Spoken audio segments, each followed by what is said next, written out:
What's going on, YouTube? This is Mag Dog TV. We back with another one. The 2024 Way Too Early College Football Top 25 Rankings is out.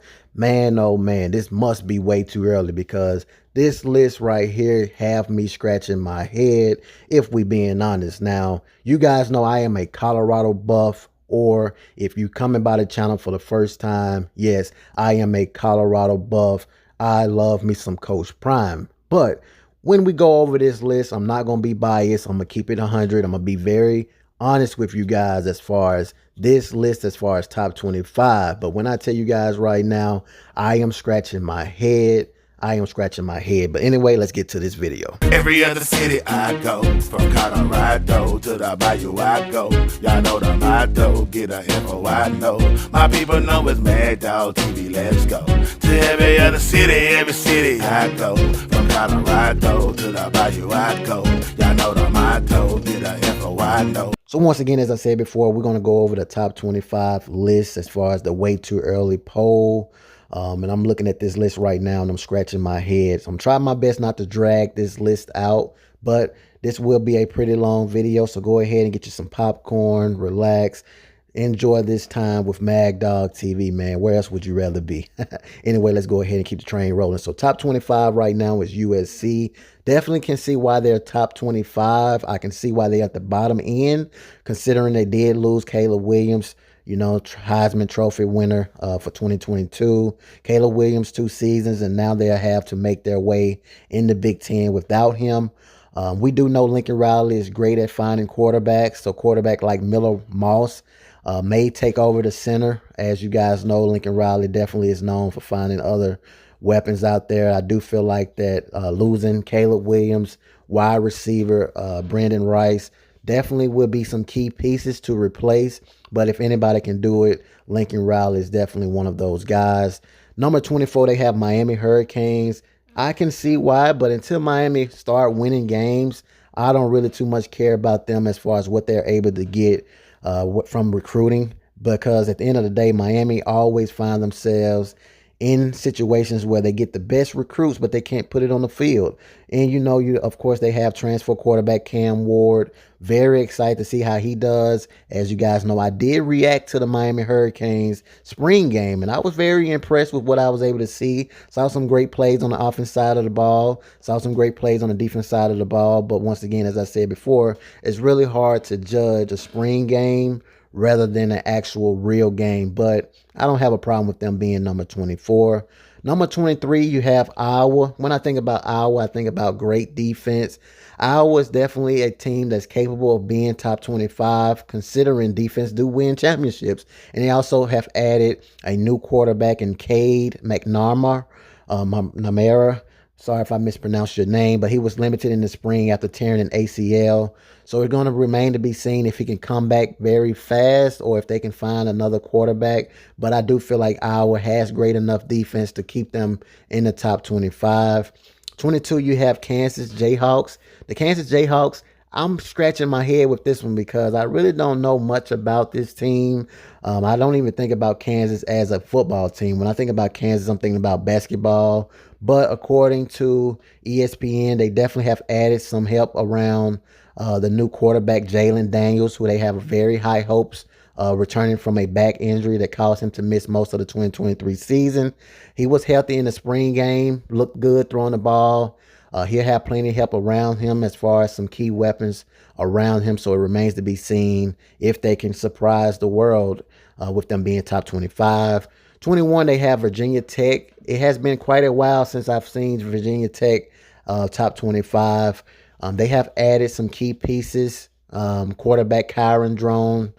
He passed for 22 touchdowns, 3 interceptions. He also ran for 818 yards as well as 5 scores. And I think his playmaking ability can definitely help Virginia to win some games. When you think about Virginia, you always think about them in their history of having quarterbacks that can run. Michael Vick, you know, Marcus Vick, you know what I'm saying? Those type of guys, they always have a history of having running quarterbacks. And I think that, you know, if they can keep the pieces around Kyron Drones, as far as the O-line and wide receivers, this could be a team that you may want to look out for. 20 is Arizona Wildcats. Arizona is a team, man, that you definitely have to watch out for. Did see this team a little bit as they played Colorado.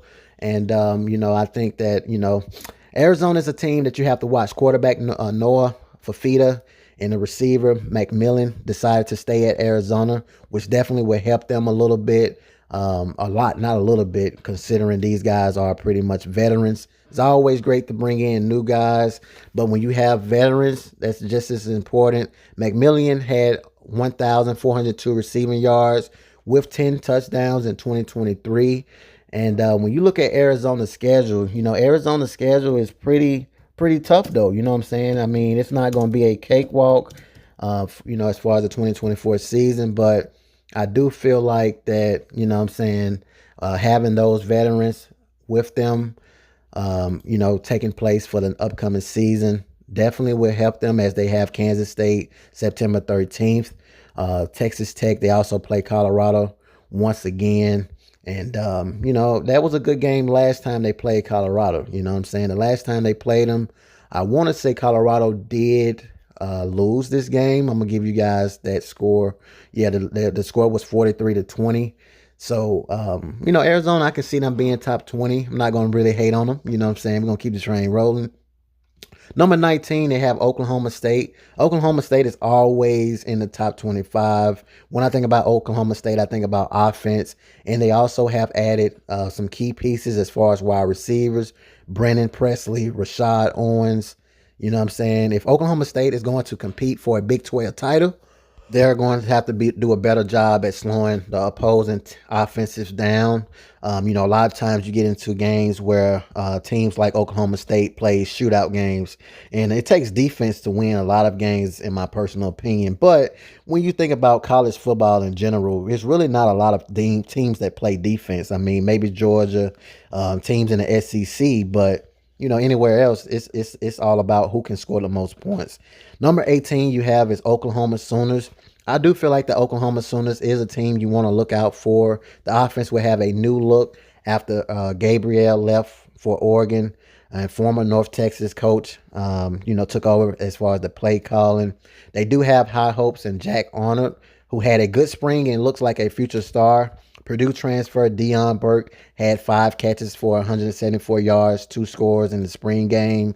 So it remains to be seen if Oklahoma can definitely hold to the top 18, as they do have a tough schedule as far as road games. When you think about it, they have Auburn, Ole Miss, Missouri, LSU. These are some teams that's known for winning, including Alabama, regardless of Nick Saban's departure. Number 17 is Kansas State. Kansas State has definitely added some key pieces. As you guys know, with me covering Colorado, one known name is Dylan Edwards. I do feel like Dylan Edwards will play with a chip on his shoulder. He definitely will be able to be utilized very well for Kansas State. As guys know, Kansas State is known for having great running backs. With Oklahoma and Texas moving to the SEC, Utah and Kansas State look like the teams to beat in the revamped Big 12. As I said before, they definitely is loading up on the offensive side of the football. And then they also have beefed up the offensive line. Top 16 is Clemson. Scratching my head, right? You know what I'm saying? Because Clemson is one of those teams, they just don't know how to finish, in my opinion. They get into a lot of games and they're just not able to finish. But when you think about it, they did have a good spring. They did have some guys they've added to their roster. Peter Woods, TJ Parker leading the way as far as the offensive line. And as you guys know, in the game of football, it's all about the quarterback. And Dabo Swinney, I cannot, question him. He's known for finding great quarterbacks. As you guys know, Cade Kublik is going to be much better in his second season. And then when you think about Clemson, you think about some of the great quarterbacks to have come from Clemson. And it remains to be seen how their season is going to go. Top 15, we have Tennessee Volunteers. I cannot believe Tennessee is top 15. The Volunteers, high-flying passing attack, slowed down a bit in 2023, going from number 1 in the FBS. This is when a lot of people was pretty much saying Tennessee is going all the way. Then, unfortunately, things went down. But they definitely have revamped their team. Adding transfer receiver Chris Brassel from Tulane, freshman wide receiver Mike Matthews. Those are some guys that I feel like you definitely want to look out for for the 2024 season. Number 14 we have is LSU. LSU is always somewhere in the top 15. As you guys know, I mean, they also have Jaden Daniels leaving, which is going to be very key and for me to know, like, okay, if this team is going to be top 15, you're going to pretty much have to have some NFL replacements. Jaden Daniels, I mean, Malik Neighbors, Brian Thomas, those guys left to the NFL. So in order for you to consider yourself as top 15, you better damn well have some guys that's going to replace them. They have high hopes in Garrett Newsomere, who was picked up where he left off in the bowl game, completing 7 of 7, 187 yards, 2 touchdowns in the spring game. They also have other quarterbacks like Joe Sloan, saying as far as the quarterback coach, he calling plays and stuff like that. But they do have other quarterbacks out there. But I do feel like they're going to go with Garrett for number 14. 13 is NC State. Now, NC State, I'm scratching my head. How in the hell are they top 13? But they did go 9-4, and I mean, they did beat some teams. Then they also have very high hopes of Grayson McCall. He threw for at least 2,400 yards, 24 touchdowns, and only 3 interceptions. They have also added some very good transfers. Wide receiver Noah Rogers from Ohio State, Wesley Grimes from Wake Forest, and they also have a returning star, Casey, who was the Rookie of the Year in 2023. Number 12 is Penn State. How is Penn State up here? Maybe I'm tripping, but I understand Penn State is known for winning, so I mean, I can't knock them. They have beefed up the offensive line, of course. They also have some nice players to go along with Drew Aller, who's their quarterback.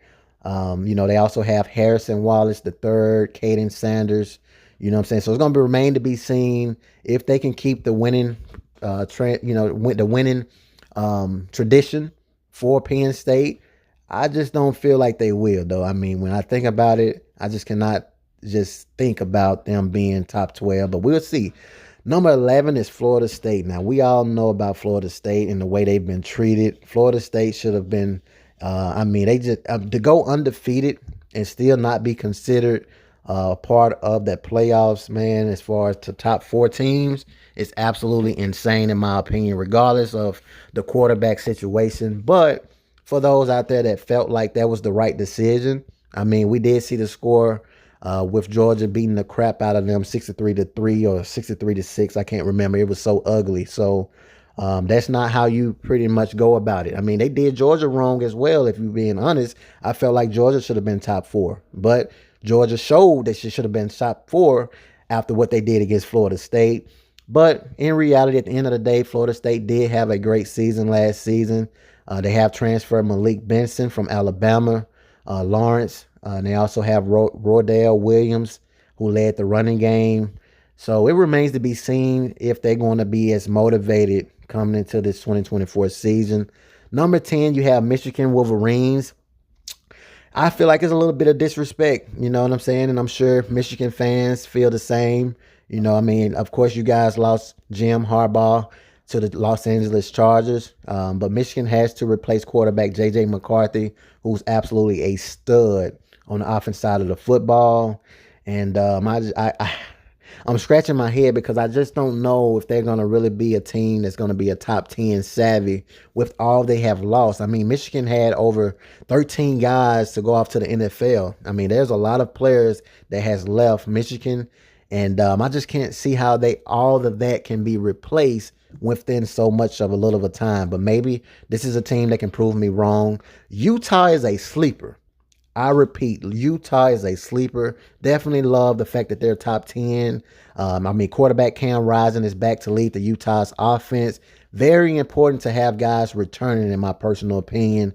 And what I mean by that is, it's one thing to get guys from the transfer portal, but it's another thing to have guys you've already been coaching, you know what I'm saying? And you got guys that already understand what's needed to be done. Rising completed 15 of 19 passes for 208 yards, 2 scores in the spring game. Transfer receiver Dorian Singer emerged as his favorite target, along with Damian Alford, Tashawn Lyons, who went to Washington, will upgrade the receiver room. Utah is a team where you better look out, man. I'm telling you guys right now, better look out. Number 8 is Missouri Tigers. I also like this as well. As you guys know, last season they was 11-2 campaign, which included a 14-3 victory over Ohio State. You know what I'm saying? They also been battling for the number one spot as far as running backs. Marcus Carroll and Nate Noel, they've been battling for the running back spot. But when you cut on the film, you cut on the tape, man. Missouri Tigers is a team to beat. The Tigers are sticking with a 4-2-5 scheme on defense after coordinator Blake Baker left for LSU. But I still feel like they can be a team to beat. Number 7 is Alabama. To leave them out of the top 4 is totally disrespectful to the program. I do understand a lot of people are very, kind of scratching their head a little bit, wondering if Alabama going to be a winning team after Coach Saban's departure. But I do feel like Kalen DeBoer can get it done. We saw what he was able to do with Michael Penix Jr. at Washington. And I think he's going to be able to use Jalen Monroe very well as far as on the offense side of the football. So Alabama is still Alabama in my personal opinion. Will they be just as good with Coach Saban? Absolutely not. I mean, Coach Saban is the best coach in football in general, probably ever, including NFL. But at the end of the day, I do feel like Kalen DeBoer can get it done. Number 6 you have is Ole Miss. I absolutely love it. Wish it was a little higher as well, as I feel like Lane Kiffin definitely have what it takes to take this team very far. We already know Ole Miss is definitely capable of scoring a lot of points, but it's going to come down to the defense, and they have definitely added some guys as far as the defense go. Princely from Florida. They also have added Walter Nolan, who I was hoping would have went to Colorado as far as the defensive tackle from Texas A&M. And they also added receiver Antoine Wells Jr. Ole Miss is a team where you definitely better watch out for. Top 5, Notre Dame. Definitely can understand this as well, as I know Notre Dame always have a very hard schedule. I did see some guys like Matt B. the Great, shout out to him, where he spoke about Notre Dame. He said he was surprised about Notre Dame being top 5, but when you think about Notre Dame, they always, to be independent, have the hardest schedule in college football. Absolutely love it at the end of the day, man. And number 4, you have Oregon Ducks. As you guys know, they did lose Bo Nix. Going to be very interesting to see if Dan Lanning can get this team to stay top 4. They have added, Evan Stewart as far as transfer receiver, Tez Johnson at receiver, safety Kobe Savage. It remains to be seen as far as the quarterback position, what they're going to do. In my personal opinion, can they replace Bo Nix? They are bringing in Oklahoma quarterback Dylan Gabriel, who takes over for a departed star as far as Bo Nix go. But I don't know if he's going to be able to pan out. But Dan Lanning is one of those guys that's offensive minded. So we're going to see how that goes. Texas is top 3. I love this, man. I feel like Texas is known for winning games. They have definitely finally arrived back. You know what I'm saying? As you guys can see the complete list as far as the top, top three teams, excuse me. And I absolutely love everything that I see as far as that go, man. Quinn Ewers, one of the best quarterbacks in college football. Isaiah Bond, who transferred from Alabama, wide receiver, complete dog. Matthew Golden, Silas Bowden. Listen, Xavier Worthy did leave, but I do feel like they have guys to replace Xavier Worthy. I mean, Ryan Wingo is a complete dog. You know what I'm saying? One of my favorite guys in college football. And number 2, you have Ohio State. Number 1, you also have Georgia. Ohio State is one of those teams that's always in the top 3. They have very high hopes of Caleb Downs, 5-star safety from Alabama. Tailback Quinshawn Judkins. Quarterback Will Howard, who transferred from Kansas State. The Buckeyes is always known to be somewhere in the top 3, regardless of how you look at it, who comes, who leaves. And, of course, last but not least, Georgia. I mean, Georgia, it's a no-brainer when you think about Georgia. The way they treat these teams is absolutely incredible. I mean, who out there is going to question Kirby Stewart? You know what I'm saying? When you think about Coach, you know what I'm saying, this is a team that is always dominating teams. You know what I'm saying? I don't care who leaves, who comes in. Kirby Smart is always bringing in guys, man, that definitely can get the job done with their schedule that includes a non-conference opener against Clemson in Atlanta. It's going to be very exciting to see their road games. I mean, Kentucky, Alabama, Texas, Ole Miss. Those aren't some teams that you're just going to say, oh, we're just going to pretty much beat their butt. But when you think about it, Georgia is the only football team that plays smash mouth football. You know what I'm saying? I absolutely love it. And that's my opinion as far as the college football post-spring top 25 rankings. Very first time that I actually made a video giving you guys my opinion of the top 25. If you guys enjoyed it, if you guys loved that, I definitely will continually bring these to you guys as they update. Usually they give us updates throughout the year. This is a way too early spring list right here. So they're going to have more and more top 25 rankings. And so I got time to get better as far as my speaking, as far as breaking down each team and all of those things. Just try to give you guys some creativity as I make these videos, man. Drop a comment. Let me know how you guys feel about this. Do you guys agree with the top 25? Oh, by the way, how is Colorado not top 25 when you have a team like, let me just go through this again. I'm going to pick a team that I know Colorado is better than, like, without a doubt. USC. Caleb Williams is not there anymore. We damn near beat USC with them having Caleb Williams. You know what I'm saying? We rallied back and we damn near beat USC. The score was let me find the score. The score was 48-41 last season. You know what I'm saying? And now they don't have Brandon Rice, Caleb Williams. You mean to tell me we couldn't be in that top 25? You know what I'm saying? Miami Hurricanes is not a team that's proven. You know what I'm saying? They have pieces that they lost. For me, in my opinion, when I start thinking about a team that should be considered top 25 or a winning team, I'm thinking about guys that are returning. Like, what do you have returning? What players do you have returning? What coaches do you have returning? That matters. That dictates a lot when we start thinking about teams that's going to be top 25 or a team that's going to be successful. Colorado has players returning back. We haven't lost much. We honestly haven't really been beat but twice. Every other game been within 7. How can you not respect that? And I also want to say this. Because of that, it makes this so much beautiful because there's going to be a lot of people, a lot of teams still going to look at Colorado. Oh, just look at Colorado. I even watch some YouTube content creators out there. They say things like, oh, when NCAA comes out, I'm not going to play with the small team Colorado. I'm not going to see people take Colorado for a joke.